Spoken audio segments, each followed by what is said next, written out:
Il dit que chacune de ces relations s'est terminée par de l'infidélité de sa part et une profonde perte de confiance en soi de la part des femmes. Il se présente comme un gaslighté. Rétrospectivement, il est clair que j'étais en train de gaslighter les femmes et de les faire doucement douter de leur perception de la réalité, dit-il. Il s'exprime maintenant pour donner un aperçu de l'esprit d'un gaslighté et pour mettre en garde les femmes contre les signes révélateurs.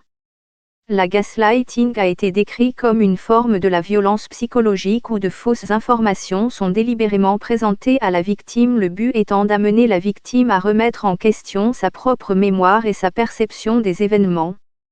Comment les tâches domestiques ont transformé un homme violent. Pas de sexe sans combat. S'attaquer au machisme en RDC. Il attribue le début de son comportement à une relation qu'il a eue lorsqu'il était un étudiant en droit de 21 ans. Paula avait 4 ans de plus et terminait une maîtrise. Greg décrit la relation comme romantique mais instable. Il a rapidement commencé à avoir des relations sexuelles avec d'autres femmes derrière son dos. Mais Paula était une femme intelligente et a vite compris que Greg lui était infidèle.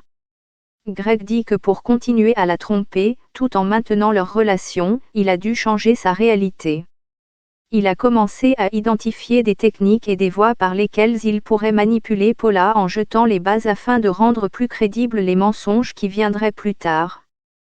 Paula était extrêmement intelligente, mais je savais que je laissais des traces d'infidélité dans le monde numérique, sur les réseaux sociaux, dit Greg. Il a dit qu'il avait fait des blagues sur une certaine période de temps, pointant du doigt son obsession pour les réseaux sociaux, lui faisant sentir qu'elle avait des soupçons d'une manière malsaine, voire folle. J'ai délibérément utilisé un langage humiliant pour lui faire perdre confiance dans sa lecture de la situation, de mon infidélité. Elle était paranoïaque, elle était folle, elle était une reine du drame. Je disais tout ça pour plaisanter. Mais ça s'est accumulé et avec le temps, elle a commencé à y croire. Une liste d'hommes mariés pour lutter contre l'infidélité. L'effet désiré a été atteint. Paula, qui avait soupçonné son infidélité, commença à se demander à haute voix si elle avait peut-être eu tort de douter de lui, si son jugement avait été altéré. Alors qu'elle avait encore des doutes, Greg dit qu'elle avait commencé à s'interroger et s'est excusée de l'avoir soupçonné, jurant de passer moins de temps sur les réseaux sociaux. Le terme gaslighting a été surutilisé, dit le Dr George Simon, psychologue et auteur du best-seller international In Sheep's Clothing, Understanding and Dealing with Manipulative People, vêtu en agneau, comprendre et traiter avec des gens manipulateurs. Le gaslighting, c'est quand vous savez dans vos tripes que vous avez bien compris une situation, mais que l'autre personne essaie de vous convaincre que vous avez tout compris de travers. Si cela se produit sur une période de temps, le sens de la réalité s'érode lentement. Il y a une échelle à du gaslighting, du mensonge et de l'exagération au contrôle et à la domination. Greg était sur la partie la moins extrême de l'échelle, mais certainement dessus. Une autre tactique utilisée par Greg était de discréditer les autres femmes. Certaines étaient des femmes que Paula n'avait jamais rencontrées, les femmes avec qui il la trompait. D'autres étaient les propres amies de Paula. Je construisais des récits où ces autres femmes, celles qui pouvaient révéler mon comportement, étaient des femmes à qui on ne pouvait pas faire confiance, ou elles étaient des menteuses.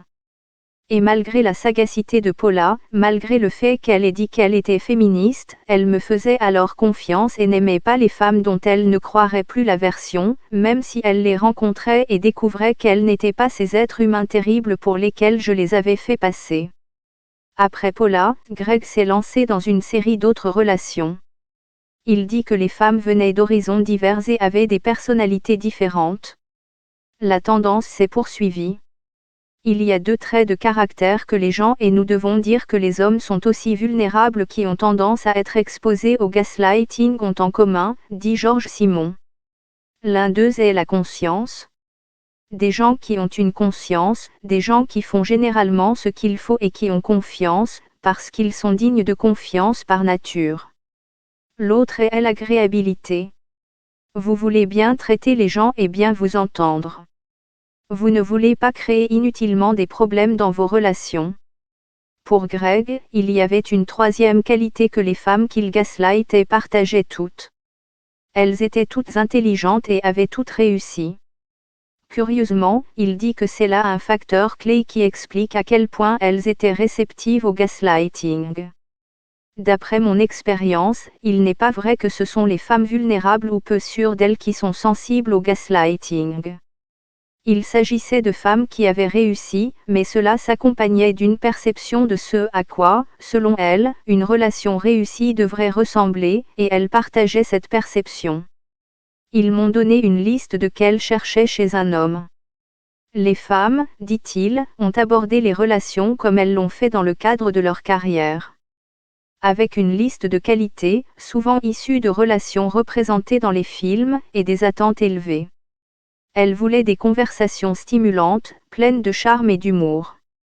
Elles recherchaient aussi des hommes capables de les égaler dans leur réussite, des hommes qui avaient une carrière impressionnante, qui possédaient aussi des biens et qui avaient une sécurité financière.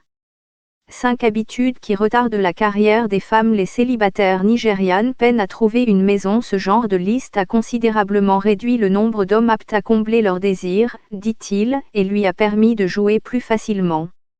Lorsque vous faites du gaslighting, vous voyez le récit que l'autre personne veut que la relation suive et vous vous mettez ensuite à définir comment cela s'insère dans ce que vous voulez. Par conséquent, vous faites de petites choses sur une longue période de temps, ce qui augmente la probabilité que le partenaire accepte votre récit plutôt que le sien.